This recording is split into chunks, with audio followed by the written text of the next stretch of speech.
Welcome to బీజేటీవీ. ముందుగా headlines చూద్దాం. మీ ఇంటికి నా ఇల్లు ఎంత దూరమో నా ఇంటికి మీ ఇల్లు అంతే దూరమన్న జోగి రమేష్. మాజీ మంత్రి జోగి రమేష్ ఇంటిపై టీడీపీ కార్యకర్తల దాడి. తీవ్రంగా స్పందించిన జోగి రమేష్, ఏం తప్పు చేశారని నా ఇంటిపై దాడి చేశారంటూ ఆగ్రహం. అధికారంలో ఎప్పుడూ మీరే ఉండరంటూ ఘాటు వ్యాఖ్యలు. లడ్డూ పవిత్రత కోసమే పోరాటం చేశామన్న సీఎం చంద్రబాబు, ఎన్డీడీబీ నివేదిక ఆధారంగానే మాట్లాడారని చంద్రబాబు స్పష్టం. దేవుని రాజకీయాల్లోకి లాగుతున్నారంటూ ఆవేదన. లడ్డూ అంశంలో క్షమాపణ అవసరం లేదన్న సీఎం. కేంద్ర బడ్జెట్ తెలంగాణకు తీవ్ర నిరాశ అన్న భట్టి. హైదరాబాద్ అభివృద్ధికి నిధులు కేటాయించలేదన్న విమర్శ. మెట్రో, మూసి, ఆర్ఆర్ఆర్ కు మొండి చేయి. తెలంగాణ ప్రజలు ఆశలు నెరవేరలేదన్న భట్టి వ్యాఖ్యలు. ఫోన్ ట్యాపింగ్ ప్రజాస్వామ్యానికి ముప్పు అన్న కిషన్ రెడ్డి. న్యాయమూర్తుల ఫోన్లు ట్యాప్ చేశారన్న ఆరోపణ. 2 ఏళ్లుగా కేసు ఆలస్యమవుతోందన్న ఆందోళన.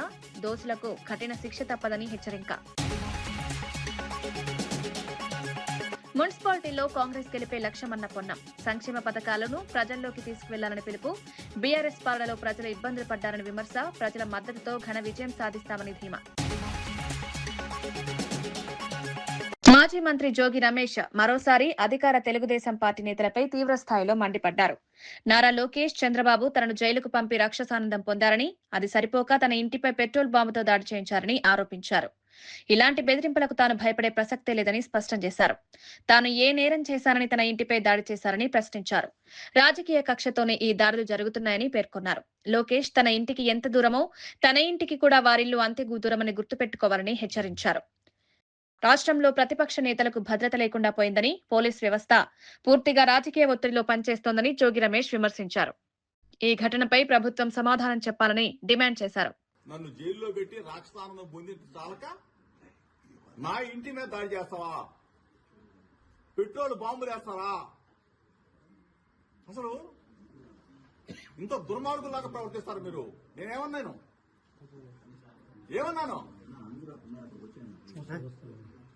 ఈరోజు మీరు చేసిన దుర్మార్గం మేమేదో భయపడతాననుకుంటున్నామేమో. చూస్తా,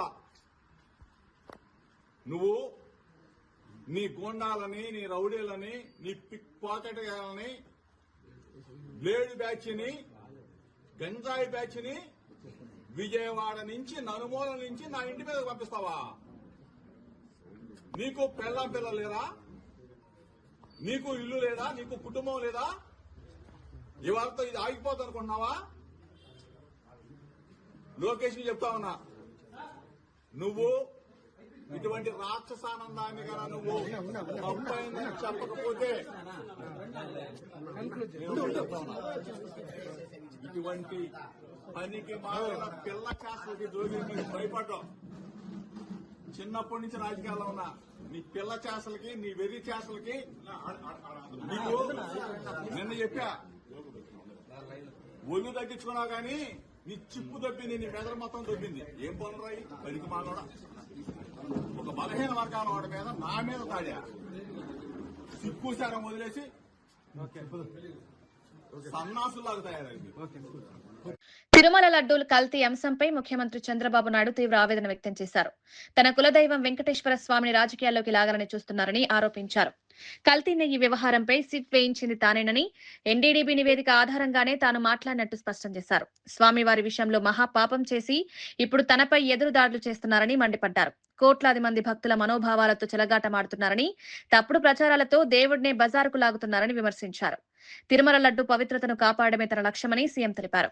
ఏం మాట్లాడుతున్నారు అంటే, ఒక అడ్మినిస్ట్రేటర్గా నేను దీని మీద యాక్షన్ తీసుకునేదానికి ఒక సిట్ వేస్తే టుడే నేను అపాలజీ చెప్పాలనే పరిస్థితికి వచ్చారు. అంటే వాళ్ళ యొక్క బిహేవియర్ ఎట్టుంటుందో ఒక ఎగ్జాంపుల్ మాత్రం ఇది. నేను పవిత్రతను కాపాడాలి. నేను వెంకటేశ్వర స్వామి నా కులదైవం, నేను ఆరాధించే దేవుడు, నేను నమ్మే దేవుడు. No second thoughts. నేను ఎక్కడ అపచారం మీరు ఇన్నేళ్ళు చూశారు. ఇప్పుడు కూడా నేను మహాద్వారం ద్వారా పోను, ఎప్పుడు కూడా ఇక్కడనే వస్తా. వైకుంఠ ద్వారం ఎప్పుడు నేను వాడను. ఎందుకు వాడనంటే నా నమ్మకం అది. ముఖ్యమంత్రిగా ఉన్నా, ప్రతిపక్షంలో ఉన్నా, నాకు ఎలిజిబిలిటీ ఉన్నా, నేను సామాన్య భక్తుడిగానే అక్కడికి వెళ్తాను. సామాన్య భక్తుడిగానే ఆయనకు సేవలు అందిస్తున్నా. నేను అలాంటి కార్యక్రమాల్లో నేనుంటే వీళ్ళకు నమ్మకం లేకపోతే వదిలేయచ్చు. కానీ అపచారం చేసి మహాపాపం చేసి మహాపాపాన్ని కూడా కప్పిపుచ్చుకోవడానికి తిరిగి దాడి చేయడం ఏమన్నా నాకైతే అర్థం కాదు. తిరిగి నా క్యారెక్టర్ అసాసినేషన్ ఆ పరిస్థితికి వచ్చేసారు వీళ్ళు. ఇది కరెక్ట్ కాదు. ఏదైనా సరే నేను ఎందుకంటే వెంకటేశ్వర స్వామిని వీళ్ళు బజార్కి ఏడవాలనుకున్నారు, నాకు ఏడవాలని లేదు. ఆయన పవిత్రత నేను నమ్మేది కలియుగ దేవుడు వెంకటేశ్వర స్వామి. వెంకటేశ్వర స్వామికి పవర్స్ ఉన్నాయి. ఆయన్ని కాపాడుకోవడమే కాకుండా మనల్ని కూడా కాపాడుతాడు. ఏ సమస్య అయినా సరే ఆయనే పరిష్కార మార్గానికి కూడా దోహదం చేస్తాడు, దారి చూపిస్తాడు. నేను ఎన్నోసార్లు చెప్పాను, వెంకటేశ్వర స్వామితో పెట్టుకున్న వాళ్ళకి ఇంకొక జన్మలో పనిష్మెంట్ కాదు, ఈ జన్మలోనే నమ్మకం. నేను చూసిన సంఘటనలు ఉన్నాయి. ఆంధ్రప్రదేశ్లో ప్రజాస్వామ్య విలువలు పూర్తిగా ఖూనీ అవుతున్నాయని వైఎస్ఆర్సీపీ ఎమ్మెల్సీ పర్వతిరెడ్డి చంద్రశేఖర్ రెడ్డి తీవ్ర విమర్శలు చేశారు. మాజీ మంత్రి అంబటి రాంబాబును అరెస్ట్ చేయడమే కాకుండా ఆయన ఇంటిపై దాడి జరగడం రాష్ట్రంలో జంగిల్ రాజ్యాంగం కొనసాగుతోందని సూచిస్తోందన్నారు. ఈ విధ్వంసానికి సీఎం చంద్రబాబు నాయుడు బాధ్యత వహించాలని డిమాండ్ చేశారు. ప్రతిపక్ష నేతలకు రక్షణ లేకుండా పోయిందని, ప్రజాస్వామ్యానికి ఇది అత్యంత ప్రమాదకర పరిస్థితి అని హెచ్చరించారు. రాష్ట్రంలో చట్టపాలన పూర్తిగా కుప్పకూలిపోయిందని, ఈ పరిస్థితులపై ప్రజలు ఆలోచించాల్సిన సమయం వచ్చిందన్నారు. చెప్పులతో చాట్లతో మీరు ఆయన్ని కొట్టించడానికి ప్రయత్నించి ఆయన హత్యాయత్నం ప్రయత్నం చేసినారు. అక్కడ ఉన్నటువంటి పోలీసుల సాక్షిగా పోలీసులు అందరూ చూస్తుండగానే వీటన్నింటినీ కూడా గుంటూరులో ఉన్నటువంటి టీడీపీ మోకలు చేసినటువంటి తీరు అందరం కూడా చూసినాం. అయితే ఎక్కడ కూడా అంబటి రాంబాబు గారు వాటన్నిటి కూడా ఎక్కడ కూడా బెదరకుండా ముందుకు సాగుతా ఉన్న క్రమంలో ఆయన్ని పోలీసులు అడ్డగించుకొని పోలీసు జీపులో ఎక్కించిన తర్వాత కూడా ఆయన ఉన్నటువంటి వెహికల్ ని అడ్డగించుకొని దాన్ని రాళ్లతో కొడతా ఉన్నప్పుడు ఆయన ఆవేశంగా పైకి లేచి కొన్ని మాటలు మాట్లాడడం కూడా జరిగింది అక్కడ ఉన్నటువంటి వారిని ఉద్దేశించి. అయితే వాటిని వక్రీకరించి చంద్రబాబు నాయుడు గారిని తిట్టినారని చెప్పి మీరు మాట్లాడిన తర్వాత ఆయన మళ్ళీ తిరిగి ఇంటికి వచ్చిన తర్వాత నేను చంద్రబాబు నాయుడు గారి గురించి మాట్లాడలేదని చెప్పి ఆయన స్వయంగా ఒక ప్రెస్ మీట్ పెట్టి మాట్లాడినటువంటి విధానం కూడా నిన్న చూసినాం. అయినప్పటికీ కూడా చంద్రబాబు నాయుడు గారు ఎప్పుడెప్పుడు అంబటి రాంబాబుని అరెస్ట్ చేయాలా, ఆయనకు ఉన్నటువంటి రెడ్ బుక్ లిస్ట్ లో ఉన్నటువంటి ప్రధానమైన పేర్లలో అంబటి రాంబాబు గారు కూడా ఉన్నారు కాబట్టి ఆయన మీద ఎప్పుడెప్పుడు అరెస్ట్ చేద్దామన్న ఆలోచన మీకు ఉంది కాబట్టి ఆయన బయటకు వచ్చి వివరణ ఇచ్చిన తర్వాత కూడా వారింటి మీదకి మనుషుల్ని పంపించి కొన్ని వందల మందిని ఆయన ఆఫీసులో ఉన్నారని తెలిసినా కూడా వాళ్ళ ఇంటి మీదకి, వాళ్ళ ఇంట్లో వాళ్ళ కూతురు, వాళ్ళ భార్య లాంటి మహిళలందరూ ఉన్నా కూడా ఆ ఇంటి మీదకి పంపించి దారుణమైనటువంటి విధ్వంసం చేసినటువంటి పరిస్థితి నిన్న మనం చూసినాం. అటువంటి పరిస్థితుల్లో కూడా అంబటి రాంబాబు గారు ధైర్యంగానే ఉన్నారు. అయినప్పటికీ కూడా చల్లారినటువంటి చంద్రబాబు నాయుడు గారు అంబటి రాంబాబు గారిని అరెస్ట్ చేయమని చెప్పినటువంటి విధానం ఈరోజు సిగ్గుపడతా ఉన్నాం. ఏంటి మీరు చేస్తున్నటువంటిది? అంబటి రాంబాబు గారిని కొట్టించడానికి, హత్యాయత్నం చేయడానికి మీరు ప్రయత్నించినారు. ఎక్కడ పోలీసుల సాక్షిగా పోలీసుల ముందే ఇవన్నీ కూడా జరుగుతూ ఉన్నాయి. అయినా మళ్ళీ మీరు మీ ఆవేశం చల్లారకుండా ఈరోజు అంబటి రాంబాబు గారిని అరెస్ట్ చేసినటువంటి తీరు చూస్తే వరుస పెట్టి ఎంతమంది మీద, మొన్న భూమన కరుణాకర్ రెడ్డి గారి ఇంటి మాజీ మంత్రి అంబటి రాంబాబు అరెస్టుపై బైరెడ్డి సిద్ధార్థరెడ్డి ఘాటు వ్యాఖ్యలు చేశారు. ఆడా ఉంటాం ఈడా ఉంటాం అంటూ అధికార పార్టీకి మాస్ వార్నింగ్ ఇచ్చారు. తిరుమల నెయ్యి కల్తీ కేసులో పందికొవ్వు లేదని తేలడంతో ప్రభుత్వం డైవర్షన్ పాలిటిక్స్ చేస్తోందని ఆరోపించారు. మహిళలపై దాడులు జరుగుతున్నా పోలీస్ వ్యవస్థ ఏం చేస్తోందని ప్రశ్నించారు. రేపు వైఎస్ఆర్సీపీ అధికారంలోకి వస్తుందని, అప్పుడు జరిగిన ప్రతి దాడికి లెక్క తెలుస్తామని హెచ్చరించారు. రాజకీయ కక్షతోని అంబటి రాంబాబుపై కేసులు పెట్టారని, ఇది ప్రజాస్వామ్యానికి ముప్పుగా మారిందన్నారు. లేదని చెప్పి ఛార్జ్ షీట్ లో వేసినారు. మళ్ళీ ఇప్పుడు దీనికి ఏం సమాధానం చెప్తారు అంటే పందికొవ్వు లేదు కానీ కల్తీ ఉందట. మళ్ళీ పందికొవ్వు అడిగిపోయింది, వీళ్ళు తిన్నారా అంటే ఏదన్నా మాట మాట్లాడితే దాడి చేస్తారా, ఇళ్లపైకి పోతారా? డైవర్షన్ పాలిటిక్స్ కాక ఏం చేస్తున్నారు వీళ్ళు ఈరోజు? ఇళ్లపైన దాడి చేసి, పిల్లలను ఆడవాళ్లపైన దాడులు చేసి, రాత్రి 5 గంటలు జరిగింది ఘర్షణ. 5 గంటల వరకు పోలీసులు ఏం చేస్తున్నారు? ఎస్పీ గారికి ఫోన్ చేస్తే ఫోన్ ఎత్తలే, ఐజీ గారికి ఫోన్ చేస్తే ఫోన్ ఎత్తలే, డీజీపీ గారికి ఫోన్ చేస్తే ఫోన్ ఎత్తలే. అంటే పూర్తిగా మీరు అందరినీ చంపేయండి, చంపేసిన తర్వాత ఏమైందో చూడ్డానికి వస్తామని చెప్తున్నారా? ఇదే రేపు వైఎస్ఆర్ కాంగ్రెస్ పార్టీ వచ్చిన తర్వాత రిపీట్ అయితే మీరు తట్టుకోగలుగుతారా? దాడి చేసిన ప్రదేశంలో మేమే ఉంటాం, పరిగెత్తుకుంటే పోలీస్ స్టేషన్ పోతే ఆడ మేమే ఉంటాం, గాయాలతో హాస్పిటల్ పోతే ఆడ మేమే ఉంటాం, చివరికి మీరు నిద్రపోతే కళల్లో కూడా మేమే ఉంటాం. కాబట్టి చర్యకు ప్రతి చర్య ఖచ్చితంగా ఉంటుంది. ఎక్కడైనా తప్పు చేస్తేనో, క్రిమినల్స్ చేస్తేనో, క్రిమినల్ యాక్టివిటీస్ చేస్తేనో పోలీసులు చర్యలు తీసుకుంటే అదొక అర్థం. కానీ అమాయకుల పైన సామాన్యుల కేంద్ర బడ్జెట్ లో తెలంగాణకు మొండి చేయి చూపించారని డిప్యూటీ సీఎం భట్టి విక్రమార్క విమర్శించారు. మూసీ ప్రక్షాళన, నగరాభివృద్ధి, regional ring road, metro rail వంటి కీలక అంశాలకు నిధులు కేటాయిస్తారని ఆశించామని తెలిపారు. Biopharma, electronic ecosystem, medical hub గా ఉన్న హైదరాబాద్ ను బడ్జెట్ లో విస్మరించడం శోచనీయమన్నారు. స్పోర్ట్స్ డెవలప్మెంట్ కోసం రాష్ట్రం కృషి చేస్తున్నా కేంద్రం మద్దతు ఇవ్వలేదన్నారు. ఈ బడ్జెట్ తెలంగాణ ప్రజల ఆశలను నిరాశపరిచిందని భట్టి విక్రమార్క స్పష్టం చేశారు. లాంటి దాన్ని హైదరాబాద్లో పెట్టి ఎలక్ట్రానిక్స్ని పెద్ద ఎత్తున ఈ ప్రాంతంలో ఒక ఎకో సిస్టమ్ తయారు కావడానికి పునాదులు ఇస్తుంది. ఈరోజు ఎలక్ట్రానిక్స్ అంటే హైదరాబాద్, హైదరాబాద్ అంటే ఎలక్ట్రానిక్స్ అనే పరిస్థితి ఉన్న దాంట్లో ఇవాళ కనీసం అది తెలంగాణ రాష్ట్రాన్ని అందులో పొందుపరుచుకోవటం చాలా బాధాకరం. అట్లాగే ఎస్టాబ్లిషింగ్ ఆఫ్ కెమికల్ పార్క్స్ అన్నారు. కెమికల్ పార్క్స్ అనగానే ఫార్మా లాంటి ఇండస్ట్రీకి సంబంధించి హైదరాబాద్ తెలంగాణ రాష్ట్రం is known for pharma hub. So ఇటువంటి ఫార్మా హబ్ లాగా ప్రపంచ దేశాలకే పెద్ద ఎత్తున పరిచయం ఉన్నటువంటి హైదరాబాదు తెలంగాణ రాష్ట్రానికి సంబంధించి, లేకపోతే గతంలో కోవిడ్ వచ్చినప్పుడు ఈ దేశానికే కాదు ప్రపంచానికి కూడా ఇక్కడ నుంచే మనం ఏం చేసామో ఏం అందించామో మనందరికీ తెలుసు. సాక్షాత్తు ప్రధానమంత్రి గారు కూడా ప్రత్యేకమైన ఫ్లైట్ వేసుకొని ఇక్కడికి వచ్చి భారత్ బయోటెక్ చూసి సందర్శించి ఏర్పాటు చేసి వెళ్ళినటువంటి వాడు. మరి ఇంత ప్రఖ్యాతిగాంచిన హైదరాబాద్ నగరాన్ని కానీ తెలంగాణని కానీ ఇందులో పొందుపరుచుకోలేకపోవటం చాలా బాధ అనిపిస్తూ ఉంది. ఇది అట్లాగే ఎఫోర్డబుల్ స్పోర్ట్స్ గూడ్స్ అన్నారు. అఫోర్డబుల్ స్పోర్ట్స్ అన్నప్పుడు మనం అందరికీ తెలిసింది, ఈ మధ్యనే మనం స్పోర్ట్స్ మీద పెద్ద ఎత్తున ఈ రాష్ట్ర ప్రభుత్వం ఎంత పెద్ద ఎత్తున ముందు పోతుందో కూడా తెలుసు. గ్లోబల్ సమ్మిట్లో ప్రత్యేకంగా మనం విజన్ డాక్యుమెంట్ రిలీజ్ చేసినప్పుడు 2047 విజన్ డాక్యుమెంట్లో మనం we have given so much of focus on sports. Phone tapping అత్యంత తీవ్రమైన నేరమని కేంద్ర మంత్రి కిషన్ రెడ్డి స్పష్టం చేశారు. గత ప్రభుత్వ హయాంలో న్యాయమూర్తులు, రాజకీయ నేతలు, సినీ ప్రముఖులు, వ్యాపారవేత్తల ఫోన్లను అక్రమంగా ట్యాప్ చేశారని ఆయన ఆరోపించారు.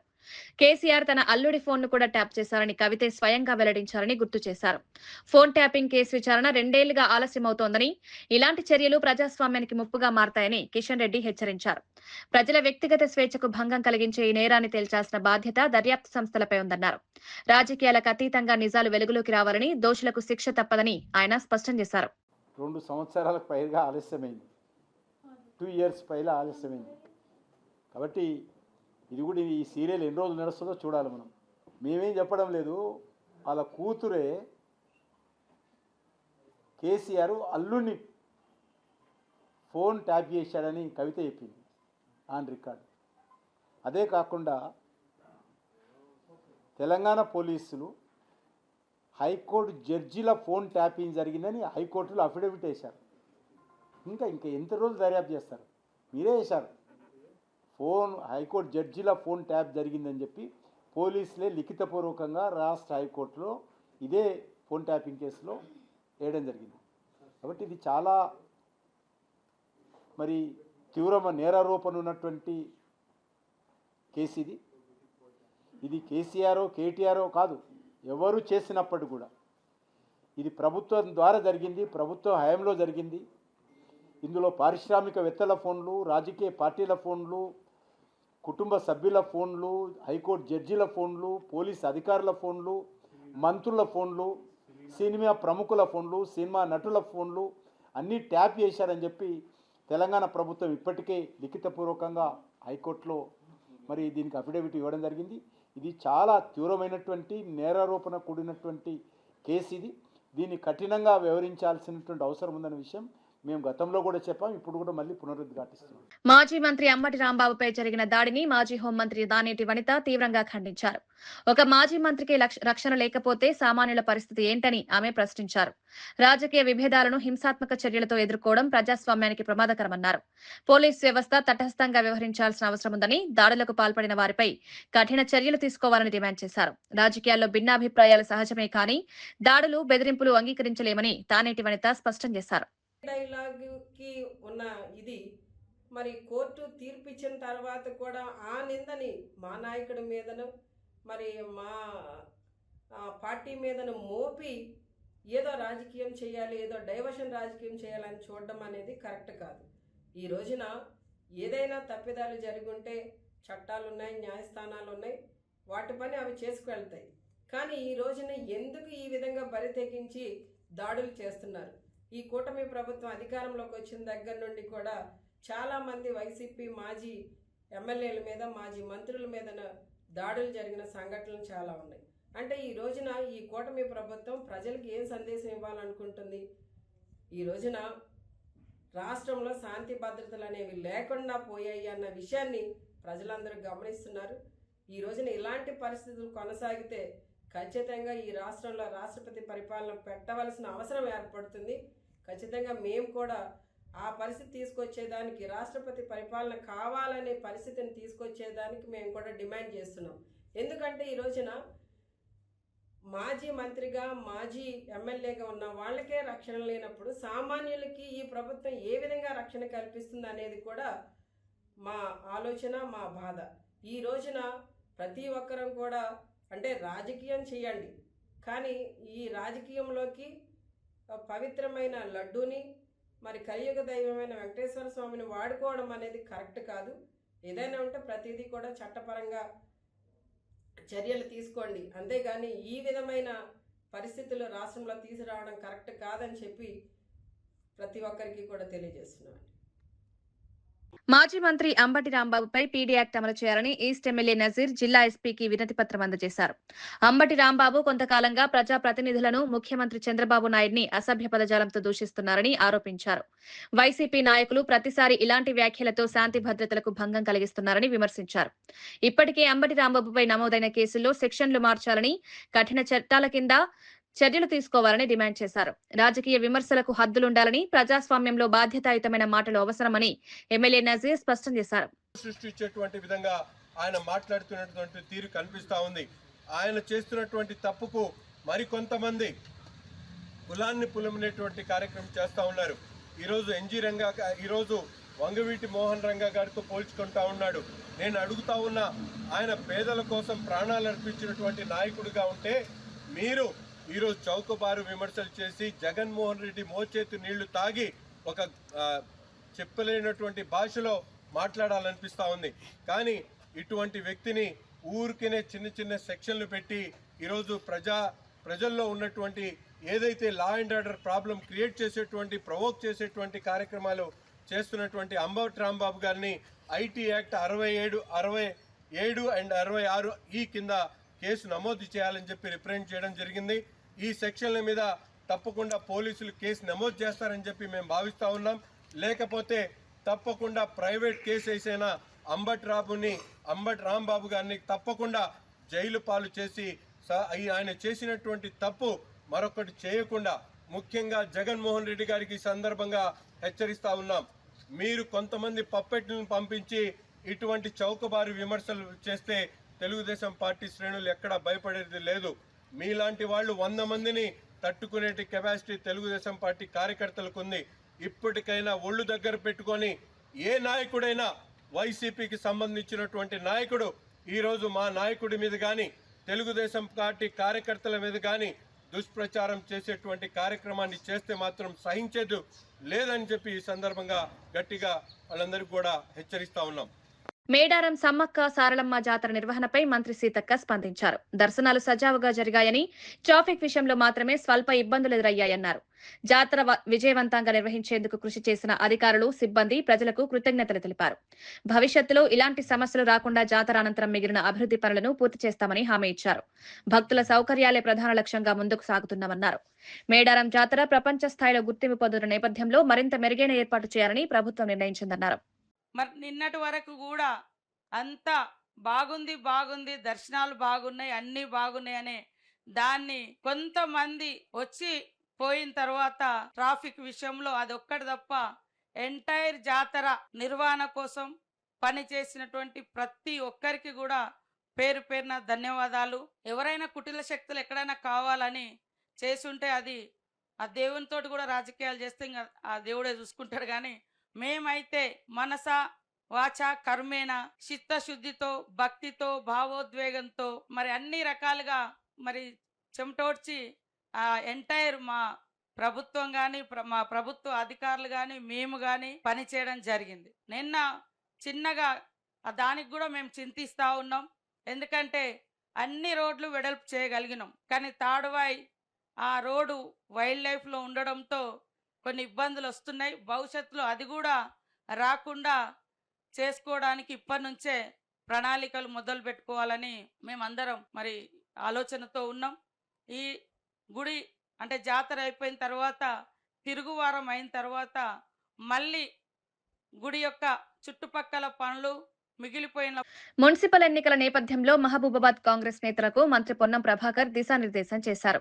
పార్లమెంటు పరిధిలోని 7 మున్సిపాలిటీల్లో కాంగ్రెస్ అభ్యర్థుల గెలిపే లక్ష్యంగా పనిచేయాలని పిలుపునిచ్చారు. సీఎం రేవంత్ రెడ్డి నేతృత్వంలోని ప్రభుత్వం అమలు చేస్తున్న సంక్షేమ అభివృద్ధి కార్యక్రమాలను ప్రజల్లోకి బలంగా తీసుకువెళ్లాలని సూచించారు. కాంగ్రెస్ ప్రభుత్వం ఏర్పడిన తర్వాత ఇచ్చిన హామీలను అమలు చేస్తూ అర్హులైన లబ్ధిదారులకు పథకాలు అందిస్తున్నామని తెలిపారు. ఈ ఎన్నికల్లో ప్రజల మద్దతుతో ఘన విజయం సాధిస్తామని ధీమా వ్యక్తం చేశారు. మహబూబాబాద్ పార్లమెంటు సమన్వయకర్తగా 7 మున్సిపాలిటీలు ఇల్లెందు నుంచి మొదలుకుంటే ఇక్కడ డోర్నకల్, మరిపడ, ఇక్కడ మహబూబాద్, కేసముద్రం, ఇక్కడ ములుగు, నర్సంపేట 156 కౌన్సిలర్ సీట్లు ఉన్నటువంటి 7 మున్సిపాలిటీల లోపల పార్టీని సమన్వయం చేస్తూ ఎక్కడైనా అంశాలుంటే వాటిని పరిష్కారం చేస్తూ 7 మున్సిపల్ చైర్మన్లు, వైస్ చైర్మన్లు మెజార్టీ కాంగ్రెస్ పార్టీ కార్పొరేటర్లు, కౌన్సిలర్లు గెలిపే లక్ష్యంగా ఇక్కడ ఉన్నటువంటి 5 శాసనసభ్యులు, అందులో సీతక్క గారు మంత్రి, వీరు ప్రభుత్వ విప్పు, విధంగా 5 శాసనసభ్యులు, 4 జిల్లా కాంగ్రెస్ అధ్యక్షులు, ఒక ప్రభుత్వ సలహాదారు, పార్లమెంట్ సభ్యుల్ని స్థానిక నాయకత్వాలతో సమన్వయం చేసుకొని అధికారంలో ఉన్నాం. గౌరవ ముఖ్యమంత్రి రేవంత్ రెడ్డి గారి నాయకత్వంలో అటు గ్రామీణ ప్రాంతాలకు ఇటు పట్టణ ప్రాంతాలకు సంబంధించినటువంటి ప్రజలకు అనేక లబ్ధి కలిగేటువంటి అంశాలు ఈ ప్రభుత్వం వచ్చిన తర్వాత చేస్తోంది. ముఖ్యంగా 10 సంవత్సరాలు ఆ ప్రభుత్వం ఇచ్చినటువంటి వాగ్దానాలను అమలు చేయక ప్రజలు విసిగి వేసారినటువంటి డబుల్ బెడ్రూమ్ల స్థానం లోపల మేము ఇందిరమ్మ ఇళ్ల శాంక్షన్, పేదలందరికీ అర్హులకు మొదటి సంవత్సరంలో 3,500 ఇళ్ళు, అదేవిధంగా 10 సంవత్సరాలు చెప్పులు అడిగేటట్టు తిరిగినటువంటి రేషన్ కార్డులు ఈరోజు కూడా ఎన్నికల సందర్భం కాదు, ఇది సంవత్సరం కాలం పాటు ఎవరు అడిగితే అర్హత ఉంటే వారికి రేషన్ కార్డు ఇచ్చే విధంగా ఈ ప్రభుత్వం నిర్ణయం తీసుకొని 100,000 సంఖ్య లోపల రేషన్ కార్డు. కేంద్ర బడ్జెట్ దేశ అభివృద్ధికి దిశానిర్దేశం చేసేలా ఉందని కేంద్ర మంత్రి ఈటెల రాజేందర్ అన్నారు. హైదరాబాద్ కేంద్రంగా ప్రతిపాదించిన స్పీడ్ రైల్ ప్రాజెక్టు తెలంగాణ అభివృద్ధికి కీలకంగా మారుతుందన్నారు. ఈ బడ్జెట్లో పేదలు, యువత, విద్యార్థులకు పెద్దపీట వేశారని స్పష్టం చేశారు. ముఖ్యంగా స్టార్టప్స్ కు ప్రోత్సాహం కల్పించే విధంగా పలు విధానాలు తీసుకొచ్చినట్టు తెలిపారు. ఉపాధి అవకాశాల పెంపు, నైపుణ్యాభివృద్ధి కార్యక్రమాలకు బడ్జెట్లో ప్రాధాన్యత ఇవ్వడం దేశ భవిష్యత్తుకు మేలు చేస్తుందని అభిప్రాయపడ్డారు. దేశ ప్రజల సంక్షేమమే లక్ష్యంగా ఈ బడ్జెట్ రూపొందిందని, ఆర్థిక స్థిరత్వంతో పాటు మౌలిక వసతుల అభివృద్ధికి ఇది దోహదపడుతుందని ఈటెల రాజేందర్ వ్యాఖ్యానించారు. కేంద్ర ప్రభుత్వం తీసుకున్న ఈ నిర్ణయాలు దేశాన్ని ముందుకు నడిపిస్తాయని విశ్వాసం వ్యక్తం చేశారు. మినరల్స్ ఎక్కడైతే కేంద్రీకృతమై ఉన్నాయో, ఇలా ఒరిస్సా కావచ్చు, ఏపీ కావచ్చు, మాకు తమిళనాడు కావచ్చు, కేరళ కావచ్చు, వాటి ఒక కారిడార్గా గుర్తించడం, వాటిని డెవలప్ చేసే ప్రయత్నం చేస్తూ ఉన్నారు. అదేవిధంగా ఇవాళ హైదరాబాద్ కేంద్రంగా స్పీడ్ రైళ్ళని, ఇవాళ ట్రాక్లను నిర్మాణం చేయాలని చెప్పి Hyderabad to Bengaluru, Hyderabad to Chennai, Hyderabad to Poona, ఇవాళ హైదరాబాద్ టు ఈ ఇతర ప్రాంతాలకి ఇవాళ నిర్ణయం తీసుకోవడం అనేది తెలంగాణ ప్రాంతానికి పెద్ద ఎత్తున ఉపకరిస్తుందని చెప్పి నేను భావిస్తాను. ఎందుకంటే ఇవాళ హైదరాబాద్ అనేది సెంట్రల్లో ఉన్నటువంటి ప్రాంతం కాబట్టి, దేశాన్ని ఉత్తర దక్షిణ భారతానికి కలిపేటువంటి ఏకైక మార్గం కాబట్టి అది పెద్ద ఎత్తున డెవలప్ అయ్యి దాని ద్వారా వ్యాపార రంగంలో కూడా పెద్ద ఎత్తున మార్పు వచ్చి తెలంగాణ అభివృద్ధి కోసం దోహదపడుతుందని చెప్పి మేము విశ్వసిస్తా ఉన్నాం. ఆన్ ది హోల్గా మొత్తంగా చూసినప్పుడు ఈ బడ్జెట్ పేదలకు ఎట్లా ఉపాధి కల్పించాలి, ఈ బడ్జెట్ యువశక్తిని ఎట్లా దేశ పురోగమనంలో అభివృద్ధిలో భాగం పంచుకున్నట్టు చేయాలి, ఎట్లా విద్యార్థి శక్తిని బయటికి తీయాలి, ఎట్లా స్టార్టప్స్ పెంచాలి, ఎట్లా రీసెర్చ్ మీద కేంద్రీకరించాలి, ఎట్లా వైద్యం మీద కేంద్రీకరించాలి, వైద్యాన్ని పేదలకు ఎట్లా అందించాలి, ఇలాంటి రంగాల మీద ఇవాళ ప్రభుత్వం పూర్తిగా కాన్సన్ట్రేట్ చేసినట్టుగా కనపడతా ఉంది. కేంద్ర ప్రభుత్వం ప్రవేశపెట్టిన బడ్జెట్ దేశ ప్రజలను నిరాశపరిచిందని కాంగ్రెస్ ఎంపీ మల్లు రవీందర్ విమర్శించారు. ఈ బడ్జెట్ పూర్తిగా కార్పొరేట్ సంస్థలకు అనుకూలంగా రూపొందిందని ఆరోపించారు. సామాన్య ప్రజలకు ప్రత్యక్షంగా ఉపయోగపడే అంశాలు ఇందులో లేవన్నారు. వృద్ధి రేటు పెరుగుతోందని చెప్తున్నా ఆ వృద్ధి సామాన్యులకు చేరకపోతే దానికి అర్థం ఉండదని వ్యాఖ్యానించారు. ఉన్నవారికి లేని వారికి మధ్య అంతరం మరింత పెరిగేలా ఈ బడ్జెట్ ఉందన్నారు. ఉపాధి హామీ పథకానికి నిధులు పెంచామని ప్రభుత్వం చెప్తున్నా అవి బడ్జెట్ లో స్పష్టంగా కనిపించడం లేదని మండిపడ్డారు. సామాజిక సమానత్వాన్ని బీజేపీ ప్రభుత్వం పూర్తిగా విస్మరించిందని మల్లు రవి తీవ్రంగా విమర్శించారు. కార్పొరేట్ సంస్థలకు ఉపయోగపడుతుంది, లేకపోతే బీజేపీలో ఉన్న పెద్ద పెద్ద బెడా వ్యాపారస్తులకి ఉపయోగపడుతుంది తప్ప ప్రజలకు ఉపయోగపడదు. గ్రోత్ ఎప్పుడు కూడా ప్రజలందరికీ కొద్దిగా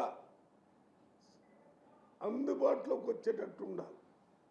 మీ గ్రోత్ పెరిగిపోతుంది, ఉన్న వాళ్ళకి లేని వాళ్ళకి అంతరం చాలా పెరిగిపోతుంది. సోషల్ ఈక్వాలిటీ తీసుకొని రావాలనేది మన రాజ్యాంగం యొక్క ప్రాథమిక ఫండమెంటల్గా డైరెక్షన్. అది ఆ ఈక్వాలిటీని పూర్తిగా బీజేపీ ప్రభుత్వం మర్చిపోయింది. మీరు చేస్తున్నటువంటి, మీరు ప్రకటిస్తున్నవన్నీ కూడా ఒక పెద్ద స్థాయిలో ఉన్న వాళ్ళకే ఉపయోగపడటం వల్ల పేదవాళ్ళు ఇంకా పేదవాళ్ళు అవుతున్నారు, నిరుపేదలు ఇంకా నిరుపేదలు అవుతున్నారు. మన్రేగాకు సంబంధించిన బడ్జెట్ గురించి మీరు మాట్లాడలేదు, దాని గురించి పెంచినట్టు కూడా బడ్జెట్ మన్రేగా పెంచామని చెప్తున్నారు కదా, అది పెంచింది రిఫ్లెక్ట్ కావాలి కదా. ఫోన్ ట్యాపింగ్ కేసులో మాజీ సీఎం కేసీఆర్ కు సిట్ నోటీసులు ఇవ్వగానే బీఆర్ఎస్ నేతలు ర్యాలీ, నిరసనల పేరుతో సెంటిమెంట్ సృష్టిస్తున్నారని మంత్రి అడ్లూరి లక్ష్మణ్ కుమార్ విమర్శించారు. ఇది విచారణ నుంచి తప్పించుకునే అటెన్షన్ డైవర్షన్ రాజకీయమని ఆయన వ్యాఖ్యానించారు. నిజాయితీ ఉంటే విచారణకు హాజరై సమాధానం చెప్పాలని సూటిగా సూచించారు. ఫోన్ ట్యాపింగ్ వంటి తీవ్రమైన ఆరోపణలపై చట్టం తన పని తాను చేస్తుందని, చట్టానికి ఎవరూ అతిథులు కాదని స్పష్టం చేశారు. ప్రజలను మభ్యపెట్టే మాయమాటలు ఇక పనిచేయవని హెచ్చరిస్తూ న్యాయపరమైన ప్రక్రియకు సహకరించాల్సిందని ఆయన స్పష్టం చేశారు. నాయకత్వం గాని దేశం కోసం పోరాటం చేస్తే ఆ పోరాటం కోసం త్యాగం చేసిన విధంగా శాంతి యాత్రలని, నిరసన యాత్రలని టిఆర్ఎస్ పార్టీ వారి యొక్క శ్రేణులకు పిలుపునిచ్చుకుంటూ మన కాంగ్రెస్ పార్టీపై ప్రభుత్వానికి బురద జల్లే కార్యక్రమం చేపడతారు. ఈరోజు ఈ మున్సిపల్ జరగబోయే ఎన్నికల లోపల ఏ విధంగా సెంటిమెంట్ ని క్రియేట్ చేద్దామనే ఆలోచనతోని, దురుద్దేశంతోని, దురాలోచనతోని వారు ఇలా ఏది పడితే అదే మాట్లాడతారు. మేము ఒకటే మాట చెప్పదలుచుకున్నాం మాజీ ముఖ్యమంత్రి కేసీఆర్ గారు కానీ, బీఆర్ఎస్ పార్టీకి ఉన్నటువంటి మాజీ మంత్రులకు కానీ, ఈ సిట్ ఏదైతే దర్యాప్తు ఏదైతున్నదో ఫోన్ ట్యాపింగ్ చేసి ఆ ఫోన్ ట్యాపింగ్ ద్వారా ఎదుటి వ్యక్తుల యొక్క సమాచారం సేకరించి వాళ్ళని బ్లాక్మెయిల్ చేసి వాళ్ళ భూములు రాయించుకొని వ్యాపార పరంగా బ్లాక్మెయిల్ చేసి అన్ని విధాల ఇబ్బంది పెట్టింది మీరు కాదా? మీరే కదా అప్పుడు సర్కార్లో ఉన్నది. మీరు చేసిన పాపమే కదా ఈ రోజు నోటీసులు ఇచ్చింది తప్ప పొగలేని దగ్గరైతే రాదు కదా. మీరు చేసిన పాపాలకు, మీరు చేసిన తప్పులకు, వాటి కాళేశ్వరం పేరు మీద ఒక పాపం దోసుకోవడం, ఇలా సిట్టు ఇలా నోటీసులు ఇచ్చిన తర్వాత ఫోన్ ట్యాపింగ్ అనే ఒక అత్యంత దుర్మార్గమైన చర్య అది. మరి ఆ చర్య చేసి, ఆ తప్పులు చేసి పూర్తి ఆధారాలతోని సిట్ అధికారులకు దొరికిపోయి దాని దర్యాప్తు కోసము నోటీస్ ఇస్తే ఇక ఏ లెవెల్ అంటే ఆ లెవెల్లో మాట్లాడుతున్నారు. ఏదేమైనా చట్టం తన పని తను చేసుకుంటూ పోతుంది. చట్టానికి ఎవరు చుట్టాలు కాదు. ఇలా కల్వకుట్ల చట్టాన్ని చేసుకుంటాం, కల్వకుట్ల రాజ్యాన్ని నడిపిస్తాం అంటే ప్రజలు మార్పు కోరుకొని ఇవాళ రాష్ట్రంలో రాక్షస పాలన కొనసాగుతోందనడానికి అంబటి రాంబాబుపై జరిగిన దాడి నిదర్శనమని వైఎస్ఆర్సీపీ నేత వైవి సుబ్బారెడ్డి మండిపడ్డారు. దాడి జరిగిన సమయంలో పోలీసులు అక్కడే ఉండి ప్రేక్షక పాత్ర పోషించారని ఆరోపించారు. ప్రజాస్వామ్యంలో ప్రతిపక్ష నేతలపై ఈ తరహా దాడులు జరగడం అత్యంత ప్రమాదకరమన్నారు. మాజీ మంత్రిపై దాడి జరగడం రాష్ట్రంలో శాంతి భద్రతల పరిస్థితిని ప్రశ్నార్థకంగా మార్చిందని పేర్కొన్నారు.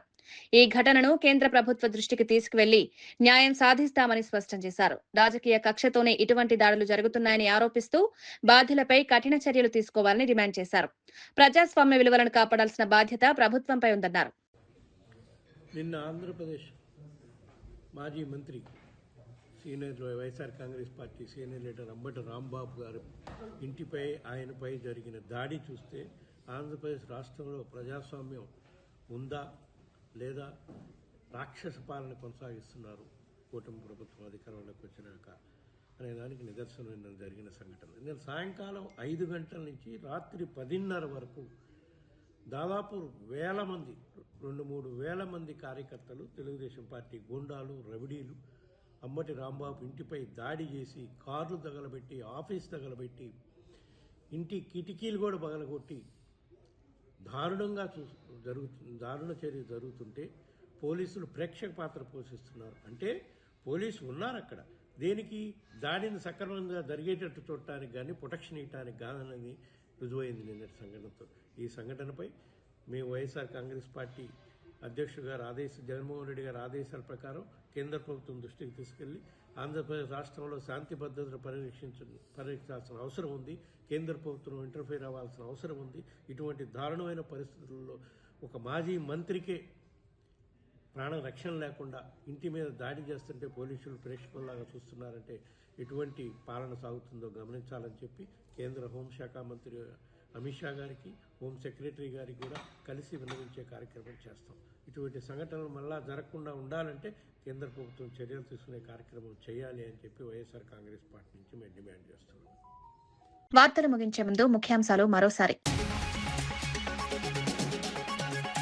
మీ ఇంటికి నా ఇల్లు ఎంత దూరమో నా ఇంటికి మీ ఇల్లు అంతే దూరమన్న జోగి రమేష్. మాజీ మంత్రి జోగి రమేష్ ఇంటిపై టీడీపీ కార్యకర్తల దాడి, తీవ్రంగా స్పందించిన జోగి రమేష్ ఏం తప్పు చేశారని నా ఇంటిపై దాడి చేశారంటూ ఆగ్రహం, అధికారంలో ఎప్పుడూ మీరే ఉండరంటూ ఘాటు వ్యాఖ్యలు. లడ్డూ పవిత్రత కోసమే పోరాటం చేశామన్న సీఎం చంద్రబాబు, ఎన్డీడీబీ నివేదిక ఆధారంగానే మాట్లాడారని చంద్రబాబు స్పష్టం. దేవుని రాజకీయాల్లోకి లాగుతున్నారంటూ ఆవేదన, లడ్డూ అంశంలో క్షమాపణ అవసరం లేదన్న సీఎం. కేంద్ర బడ్జెట్ తెలంగాణకు తీవ్ర నిరాశ అన్న భట్టి, హైదరాబాద్ అభివృద్ధికి నిధులు కేటాయించలేదన్న విమర్శ, మెట్రో, మూసి, ఆర్ఆర్ఆర్కు మొండి చేయి, తెలంగాణ ప్రజలు ఆశలు నెరవేరలేదన్న భట్టి వ్యాఖ్యలు. ఫోన్ ట్యాపింగ్ ప్రజాస్వామ్యానికి ముప్పు అన్న కిషన్ రెడ్డి, న్యాయమూర్తుల ఫోన్లు ట్యాప్ చేశారన్న ఆరోపణ, 2 ఏళ్లుగా కేసు ఆలస్యమవుతోందన్న ఆందోళన, దోషులకు కఠిన శిక్ష తప్పదని హెచ్చరిక. మున్సిపాలిటీలో కాంగ్రెస్ గెలిపే లక్ష్యమన్న పొన్నం, సంక్షేమ పథకాలను ప్రజల్లోకి తీసుకువెళ్లాలని పిలుపు, బీఆర్ఎస్ పాలనలో ప్రజలు ఇబ్బందులు పడ్డారని విమర్శ, ప్రజల మద్దతుతో ఘన విజయం సాధిస్తామని ధీమా. ఇవి ఈనాటి వార్తా విశేషాలు. మరో బులెటిన్లో మళ్ళీ కలుద్దాం. నమస్కారం.